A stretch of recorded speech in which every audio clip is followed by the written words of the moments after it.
Pada sesi tes privat yang digelar oleh Michelin di sirkuit Jerez, pembalap Italia Nicolo Bulega mendapatkan tantangan besar. Menguji prototipe MotoGP untuk pertama kalinya guna menggantikan Marc Marquez di 2 seri tersisa musim ini untuk Grand Prix Portugal dan Valencia. Situasi ini tidak sekadar soal naik kelas atau menjajal motor baru. Di balik peluang tersebut terdapat beban ekspektasi tinggi sekaligus risiko nyata. Bulega menandatangani kontrak perpanjangan bersama tim Aruba Ducati sebagai pembalap serta penguji motor MotoGP untuk 2 tahun ke depan, yang berarti ia benar-benar punya jalur menuju kasta tertinggi.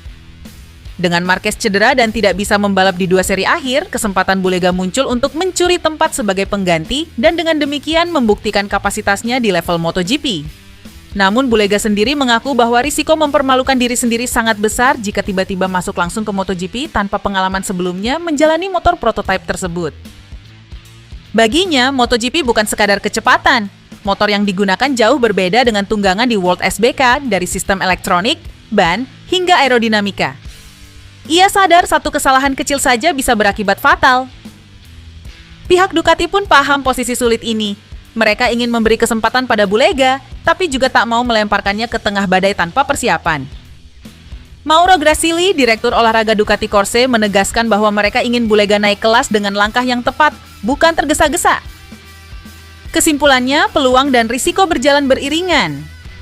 Bulega memiliki kesempatan emas untuk naik ke MotoGP dan membuktikan diri sebagai kandidat masa depan. Namun, di saat yang sama, ia harus menghadapi kenyataan bahwa tanpa pengalaman langsung, langkah ini bisa menimbulkan konsekuensi yang berat, baik secara performa maupun reputasi. Dengan kata lain, ini bukan hanya soal menggantikan Marquez di 2 seri, tetapi sebuah ujian matang tentang kesiapan mental, adaptasi teknis, dan pengelolaan tekanan. Akhir pekan, Fermin Aldeguer di Grand Prix Malaysia berubah dari gemilang menjadi menyakitkan. Pebalap muda Spanyol yang baru saja memastikan gelar Rookie of the Year itu harus menelan pil pahit usai mengalami kecelakaan keras di sirkuit Sepang. Sejak awal, Aldeguer tampil penuh percaya diri. Kecepatan yang ia tunjukkan membuat banyak orang yakin podium bukan sekadar mimpi. Namun, di saat balapan memasuki fase akhir, harapan itu sirna. Motor Gresini yang ia tunggangi terpental membuatnya terjatuh keras saat tengah berada di posisi ke-7. "Saya terbentur cukup keras, tapi yang terpenting sekarang adalah pulang dan memulihkan diri," ujar Aldeguer usai insiden, tampak masih menahan sakit namun tetap tenang. Meski gagal finish, pencapaiannya musim ini tetap luar biasa. Selain mengamankan gelar Rookie of the Year, timnya Gresini Racing MotoGP juga sukses meraih gelar tim independen terbaik berkat kemenangan Alex Marquez di Malaysia. Kini, pebalap muda itu akan memulihkan diri di rumah sebelum kembali berlaga di 2 seri terakhir musim ini. Dengan semangat pantang menyerah, Aldeguer siap kembali lebih kuat, membuktikan bahwa jatuh bukan akhir, tapi bagian dari perjalanan menuju puncak. Setelah sekian lama menghilang dari lintasan MotoGP, Maverick Viñales kini tengah berjuang di medan berbeda, bukan di trek, melainkan di ruang terapi. Pembalap Red Bull KTM Tech3 itu terpaksa absen panjang usai mengalami dislokasi bahu di Sachsenring dan sejak itu belum sempat benar-benar kembali ke performa terbaiknya. Beberapa waktu terakhir, Viñales terlihat berada di Salzburg, Austria, tepatnya di Athlete Performance Center milik Red Bull di Thalgau. Di sana bukan hanya latihan biasa yang ia jalani, tetapi serangkaian tes ketat dan terapi pemulihan yang dipantau langsung oleh para ahli. Tujuannya jelas, memastikan bahunya pulih total sebelum kembali menggeber motor RC16 di lintasan. Namun, rencana comeback-nya di Portimao masih menggantung. Pihak KTM tidak mau mengambil risiko.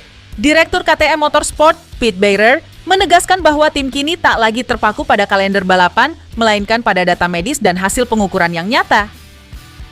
"Kami tidak tertarik dengan jadwal. Kami hanya ingin Maverick kembali dalam kondisi sempurna. Ia belum punya kekuatan penuh seperti sebelum cedera, jadi kami tunggu sampai datanya benar-benar menunjukkan ia siap," ujar Beirer tegas. Sebagai langkah tambahan, Viñales dijadwalkan menjajal motor 600cc di Spanyol untuk menguji seberapa jauh bahunya sudah siap menerima beban nyata di trek. Bagi pembalap berusia 30 tahun itu, cedera kali ini jadi pelajaran berharga. Bahkan mungkin yang paling berat sepanjang karirnya di kelas utama. Ia kini belajar satu hal yang jarang ia rasakan sebelumnya. Bagaimana rasanya bertarung bukan hanya melawan lawan di lintasan, tapi juga melawan tubuhnya sendiri.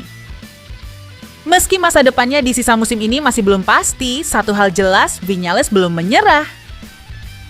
Di balik tembok pusat latihan Red Bull di Salzburg, seorang petarung sedang menyiapkan kebangkitan yang tak kalah besar dari rasa sakit yang kini sedang ia lawan.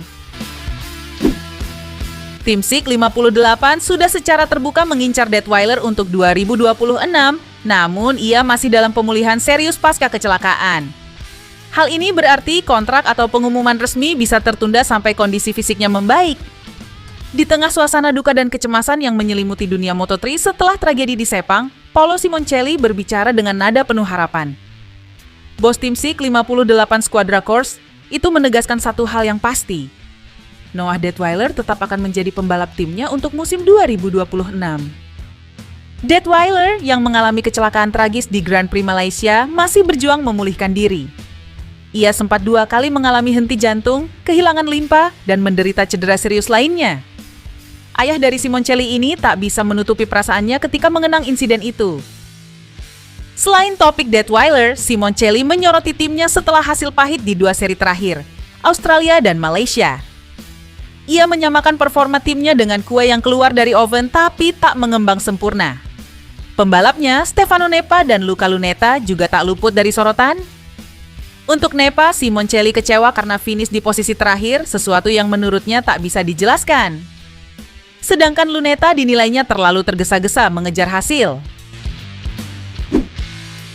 Setelah 2 akhir pekan luar biasa di Indonesia dan Australia, Aprilia datang ke Sepang dengan penuh harapan. Kemenangan pertama Raul Fernandez dan performa meyakinkan Marco Bezzecchi membuat tim asuhan Massimo Rivola bersemangat untuk membuktikan bahwa kebangkitan mereka bukan kebetulan. Namun, sirkuit Sepang ternyata menghadirkan tamparan realita. Harapan tinggi berubah menjadi akhir pekan yang berat. Aprilia menjadi satu-satunya pabrikan yang gagal menembus Q2 dan bahkan finish di urutan paling belakang di antara para pabrikan. Kami tahu trek ini tidak akan mudah. Sayangnya, performa kami datang terlambat dan kami memulai dari posisi yang salah, katanya. Marco Bezzecchi juga mengakui balapan ini bukan hasil yang diinginkan. Finish ke-11 menjadi catatan terburuknya sejak pertengahan musim. Meski begitu, ia tetap berusaha melihat sisi positifnya. Kami tahu akan sulit di sini, tapi dibanding tes Februari lalu, motor terasa jauh lebih baik. Itu berarti kami berkembang meski hasil belum memuaskan, ujarnya. Sepang menjadi pengingat keras bagi Aprilia bahwa jalan menuju papan atas MotoGP masih panjang. Setelah 2 akhir pekan penuh euforia, kini mereka harus kembali menunduk, belajar dari kekalahan, dan membangun kembali kepercayaan diri untuk seri berikutnya.